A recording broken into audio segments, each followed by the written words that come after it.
Imagine, tu branches un câble de trop entre deux switches et en moins d'une minute, tout le réseau s'écroule. Plus d'accès, plus de service, plus rien. Et le pire, ce n'est pas une attaque. C'est juste une boucle Layer 2, couche 2. En couche 3, le routage et HSRP VRRP gèrent la sélection de chemin et le failover. Et au niveau des boucles, les protocoles de routage ont des mécanismes intégrés et le TTL finit par tuer les paquets. C'est-à-dire, par exemple, si on fait un ping, on voit qu'il y a un TTL à la fin et ça correspond au nombre de sauts maximal que un paquet IP doit faire avant de disparaître. Ce mécanisme-là, malheureusement, il n'existe pas en couche 2. Donc, c'est une autre histoire. Layer 3, routage TTL, donc il n'y a pas de boucle. En Layer 2, pas de TTL, donc c'est dangereux. Et on va voir comment se forment ces boucles-là et comment les éviter. Et voir aussi le protocole par défaut qui fait ces loop prevention. Commencez déjà, en fait, un switch apprend ses adresses MAC et remplit sa table MAC. Mais il y a un type de trafic qui ne s'apprend pas comme les autres, c'est le broadcast. Donc les requêtes ARP, DHCP par exemple, certaines autres découvertes. Ça part à tout le monde. Et si tu as une boucle dans ton réseau, le broadcast tourne et devient une tempête de broadcast. Donc broadcast storm, c'est très connu et ça peut faire tomber ton réseau en quelques minutes. Donc quand le broadcast ou les trames Ethernet tournent à l'infini, ceci provoque une bande passante saturée, les CPU des switches ils sont à 100% et le LAN il est sur le point de s'effondrer ou il peut carrément s'effondrer sans problème. Là on va voir comment on peut faire une boucle sur un réseau et comment techniquement ça marche. Ça se crée, pas ça marche parce qu'on n'a pas envie de créer.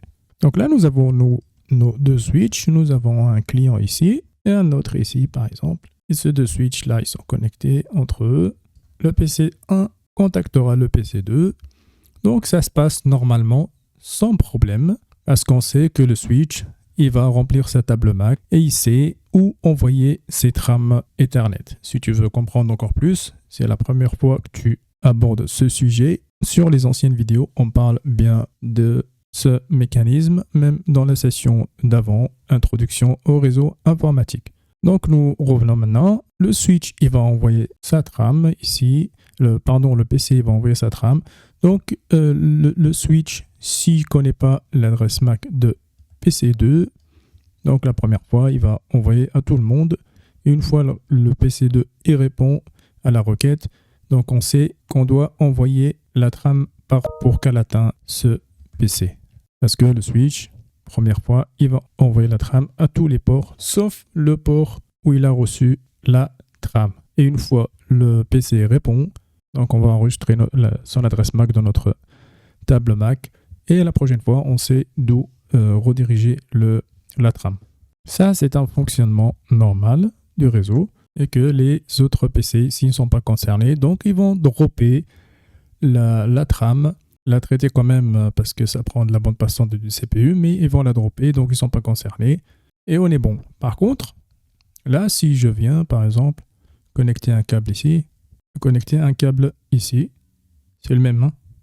Donc là, je peux créer une boucle sur le réseau. Je vais passer à notre schéma avec 3 switches, ça fait plus pro, et on va décrypter comment les boucles se forment. En se basant bien sûr sur le mécanisme de la couche 2.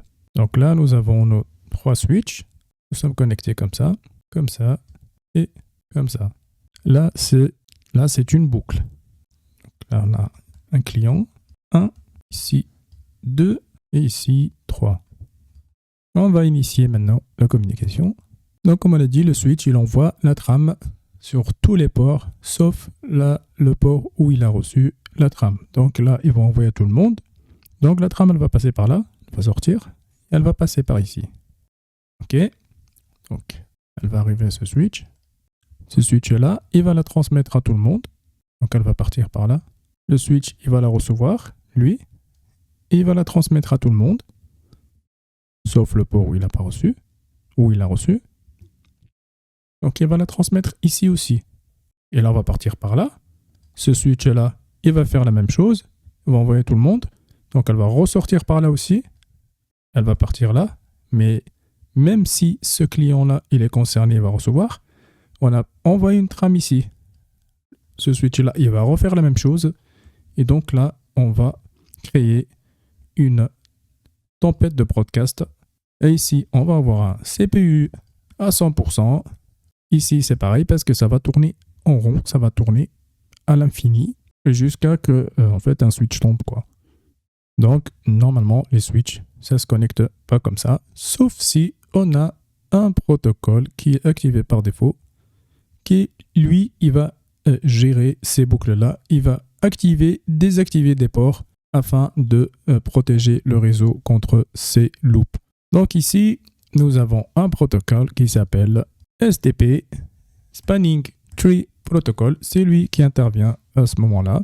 Donc lui, il fait quoi? Il va empêcher les boucles de niveau 2 tout en gardant la redondance. Comment on garde la redondance? Par exemple, il va désactiver ce port-là pour garder les chemins entre les trois switches. Et si ce port-là il tombe, lui, il devient actif automatiquement. Donc ce Spanning Tree, il bloque certains ports d'une façon intelligente. L'idée clé, c'est quoi? C'est de construire un arbre, c'est le nom Spanning Tree en fait, c'est construire cette topologie-là et pour choisir un chef d'orchestre qui sera, sur le langage Spanning Tree, s'appelle le Root Bridge. Là, je ne vais pas rentrer dans les détails de Spanning Tree, je vais faire la prochaine vidéo, je vais parler de ce Spanning Tree, STP, et comment ça se mouline dans les switches, comment on peut configurer et manipuler ces options. Mais je vais passer à Packet Tracer et on va voir comment Spanning Tree il va réagir. Donc je vais faire un petit réseau avec 3 switches. On va voir comment il va bloquer les ports afin de éliminer ces loops. Ok, maintenant c'est Packet Tracer. Donc ça c'est un jeu que je vais faire pour voir comment Spanning Tree va bloquer les ports. Mais par contre, il y a des best practices à respecter quand on va designer un réseau. Les root bridge de Spanning Tree, ils doivent être sur des switches pas access, donc pas sur des switches d'accès, mais sur des switches core ou distribution, mais préférence c'est core. Donc là, je vais faire des connexions. On va voir comment ça va se faire. Ça va démarrer normalement. Là, on n'a pas de boucle. Je laisse comme ça jusqu'à ce que ça devienne vert. Et on rajoutera d'autres liens pour voir comment Spanning Tree réagira. Ok, ça commence à être tout vert. Et là, on va commencer à faire nos bêtises. Hop. Donc là, il a désactivé ce port pour éviter la boucle entre ces 3 switches. On attend que ces 2 interfaces montent. On va rajouter un autre lien ici. Là, ils sont montés, mais il a laissé un port désactivé. Si je coupe ce câble-là, l'autre, il va revenir à app. Je vais l'enlever. C'est ça le défaut, c'est la convergence, elle est très très lente parce que en production, il faut viser le RSTP, c'est le Rapid Spanning Tree. C'est bon, elle est revenue, mais ça, c'est pas bon pour la production, ça met beaucoup de temps. Je vais faire ça. Okay, et je vais mettre un autre lien et on va voir qu'est-ce que ça va faire. Un autre ici. Et là, va faire son calcul. Il va désactiver les ports qui sont susceptibles de créer des loops. Et tout ça, on peut le manipuler comme on veut en fait. Hein.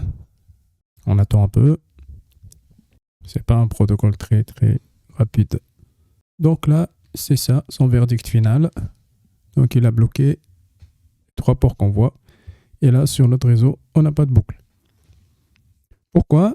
Parce que nous avons Spanning Tree qui est activé par défaut sur nos switches, qui sont bien sûr Packet Tracer, c'est des switches Cisco.